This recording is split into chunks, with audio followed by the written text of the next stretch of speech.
এই চার পাওয়ারের লোকেরা ইমানদারকে যুগে যুগে মিটাতে চেয়েছে, কিন্তু আল্লাহ শুকরিয়া আদায় করে বলছি এই চার পাওয়ার থাকার পরও ইমানের পাওয়ার যার যার দিলে রয়েছে তার মোকাবেলায় পৃথিবী বারবার পরাজিত হয়েছে। জোরে বলুন সুবহানাল্লাহ, আরো জোরে বলুন সুবহানাল্লাহ। আজকে পৃথিবীর সুপার পাওয়ার গুলো, যাদের কাছে পারমাণবিক শক্তি, যাদের কাছে ম্যান পাওয়ার, যারা ডলার নিয়ে চলে, যাদের কাছে সৈন্য আছে, যাদের কাছে পেট্রো মিসাইল আছে, যাদের কাছে ফ্লাইট আছে, যাদের কাছে জেট বিমান আছে, ট্যাঙ্কার আছে, পারমাণবিক শক্তি আছে, ম্যান পাওয়ার আছে, সব পাওয়ার থাকার পরেও ওই ছোট্ট একটা প্যালেস্টাইনের মোকাবিলায় তারা পরাজিত হতে বারবার বাধ্য হচ্ছে। কেন? এদের কাছে দুনিয়া সুপার পাওয়ার থাকতে পারে, প্যালেস্টাইনবাসীর কাছে সিনার পাওয়ার আছে। জোরে বলুন সুবহানাল্লাহ, আরো জোরে বলুন সুবহানাল্লাহ। এই উম্মতে মুহাম্মাদিকে একটাই মেসেজ দিয়ে যাচ্ছি, সিনার পাওয়ার বাড়াও। আর সিনার পাওয়ার বাড়ে দুটো কাজে। কটা কাজে?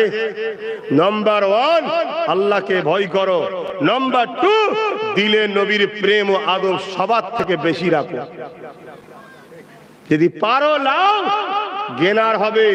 আর না হয় বাপ, আগামী দিন বড় ভয়ানক আছে। বাস এতটুকু কথা না। মেরাজের আকর্দে একটা কথা বলবো, মেরাজের দু একটা কথা বলবো। বোরাক চলে এলো, জিব্রাইল সাল্লাম আমার রাসূলুল্লাহর কদমের তালুতে চুমা দিতে লেগেছে। আল্লাহ নবী উঠলেন, জিব্রাইল সাল্লাম সালাম দিলেন, আমার নবী সালামের জবাব দিলেন। দিবার পরে নবী জিজ্ঞেস করছে, কি খবর ভাই? হুজুর আপনাকে মুবারকবাদ, কেউ যেটা পায়নি সেটা আপনি পেয়েছেন। মহান সৃষ্টিকর্তা আপনাকে দাওয়াত দিয়েছে, দেখা দেবে। জোরে বলুন সুবহানাল্লাহ। আমার নবী খুশি হয়ে গেলেন। কে না খুশি হবে? নবী খুশি হয়ে গেলেন, খুশি হয়ে রেডি হয়ে গেলেন। বোরাকে উঠতে যাবে, বোরাক মাথা নাড়া দিচ্ছে, তুলবো না। শুনছেন তো নাকি? জিবরাইল বলছে, এ বোরাক, তুমি জানো তোমার পেটে কে উঠছে, তুমি তুলবে না বলছো? বোরাক বলছে, আমি সব জানি, কিন্তু আমার নবী বড় খুশিতে আছে। খুশির সময়তেই তো কাজ হাসিল করতে হয়, ঠিক না বেঠিক গো? যখন খুশিতে থাকে তখন চাইলেই পাওয়া যায়, ঠিক না বেঠিক? আমার নবী খুশিতে আছে। ইয়া রাসূলুল্লাহ, বিয়াদবি মাফ করবেন, আমি আপনাকে ভালোবাসি, ভালোবাসার একটা তামান্না আদায় করতে চাই। কি? হুজুর, জান্নাতে ঘোরার জন্য বোরাক আছে, অনেক বোরাক আছে। আপনি আমার পিঠে চেপে আল্লাহর দিদারে যাচ্ছেন, আর জান্নাতে যদি অন্য বোরাকের সাথে চেপে ঘোরেন আমার বড় কষ্ট হবে। আপনি কথা দিন আমার পিঠ ছাড়া অন্য কারো পিঠে চাপবেন না। হুজুর, এই মোকা কেন? আপনি আল্লাহর দিদারে যাচ্ছেন, বড় খুশিতে আছেন, এখন আর দেরি করবেন না আপনি। আমার রাসূলুল্লাহ বোরাকের মাথায় হাত বুলিয়ে বলল, যা, আমি তোর পিঠে চেপেই ঘুরবো। জোরে বলুন সুবহানাল্লাহ। তাহলে একটা বোরাক আমার নবী চিনলো। সে মানুষের থেকে শ্রেষ্ঠ নয়, আশরাফুল মখলুকাত নয়।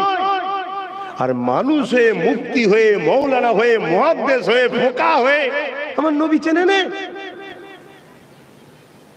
কি বলছি শুনছেন তো? বড় বড় সব, কে মিশর থেকে পড়েছে, কে মদিনা থেকে পড়েছে, আমার নবীর শানে ছোট বড় ভাষা বলছে, লা হাওলা ওয়ালা কুওয়াতা ইল্লা বিল্লাহ। আর আমরা ভাবছি যে কি হচ্ছে। এখন তো সব ছেলেরা ইউটিউব ফেসবুকে সব হুজুর ধরছে। এসব ইউটিউব ফেসবুক ইসলামের দুশ্মনদের হাতের মুঠোর মধ্যে আছে। তারা আমাদের বক্তব্যকে সামনে আনবে না, যারা গুস্তাখে রসুল সেই বক্তব্যকে সামনে আনবে। যখনই খুলছো তারটা আসছে, তার ভিড় দেখাচ্ছে, তার বক্তব্যকে দেখাচ্ছে। তুমি ভাবছো রে বাপ রে বাপ, 1 মিনিটে 1 লক্ষ লোক দেখেছে, বিরাট বড় বক্তা। রে লোক বেশি হওয়াতে যদি বক্তা বড় হতো, লোক বেশি হওয়াতে যদি হক হতো, তাহলে কারবালার জমিনে এজিদকে হক বলতে হবে। কারণ এজিদের দিকে 22,000 ছিল, আমার ইমাম পাকের দিকে মাত্র 72 জন ছিল। এজিদের দিকে 3,000 মুফতি ছিল, 3,000 হাফেজে কোরআন ছিল, 7,000 আলেম ছিল। আর আমার ইমাম পাকের দিকে মাত্র 72 জন ছিল। কিন্তু শোনো, 22,000-এর দিকে 3,000 মুফতি মৌলানা, 7,000 আলেম থাকতে পারে, কিন্তু আমার আল্লাহ ছিল না। ইমাম পাকের দিকে আল্লাহ ছিলেন, আল্লাহর বন্ধু মুহাম্মদ রাসূলও ছিলেন। জোরে বলুন সুবহানাল্লাহ, আরো জোরে বলুন সুবহানাল্লাহ। আল্লাহু আকবার। ভাইয়ের আমার, আখেরি জামানা আল্লাহ নবী বলেছেন হাতের তালুতে আগুন রাখার থেকেও ঈমান বাঁচানো বড় কষ্ট হবে। আল্লাহ নবী এটাও বলেছেন আসমানের নিচে জমিনের উপরে আখেরি জামানায় সব থেকে নিকৃষ্ট হবে একদল উলামা। প্যান্ট শার্ট পরা দাড়ি চাচা কথা বলেন, হ্যাঁ এগুলো অন্যায়, পাপ করছো তোমরা যারা দাড়ি রাখুনি, রাখো, কথা শুনছো, নবীর সুন্নাত রাখো, কিন্তু এদেরকে সব থেকে নিকৃষ্ট বলেনি, সব থেকে নিকৃষ্ট বলেছে একদল উলামা। কারা? যারা এই সরল পিরান উম্মত গুলোকে অত্যাচারী শাসকদের টাকা নিয়ে বেঈমান বানাবে। কেন? এদের যদি ঈমান থাকে, ওই সুপার পাওয়ার গুলো যেমন প্যালেস্টাইনকে মিটাতে পারছে না, ওদের ঈমানের পাওয়ারে জিতে আছে, এদেরও যদি ঈমান থাকে পৃথিবীর কোন সুপার পাওয়ার এদেরকেও মিটাতে পারবে না। তাহলে জিততে গেলে কি পাওয়ার দরকার? জোরে বলেন। মুসা আলাইহিস সালামকে যখন আল্লাহ বলেছিল মুসা ফেরাউনের কাছে যাও, আরে কোরআনের কথা তো, ফেরাউনের কাছে যাও, ও বড্ড বাড়াবাড়ি করছে, যে বুঝাও। মুসা নবী কি বলেছিলেন? আল্লাহ আমি আর আমার ভাই হারুন ছাড়া তো কেউ নেই, আমি যাব, আপনি আমায় সিনাতে পাওয়ার দেন।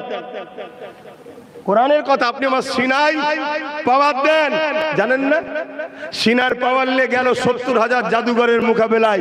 মুসা নবী দাঁড়িয়ে গেল, 70,000 জাদুঘর রশি ছাড়লে একটা একটা করে সাপ হয়ে গেল। মুসা নবী লাঠি ছাড়লো, সেটাও সাপ হয়ে গেল। জাদুঘররাও সাপ বানিয়েছে, মুসা নবীর লাঠিও সাপ হয়েছে।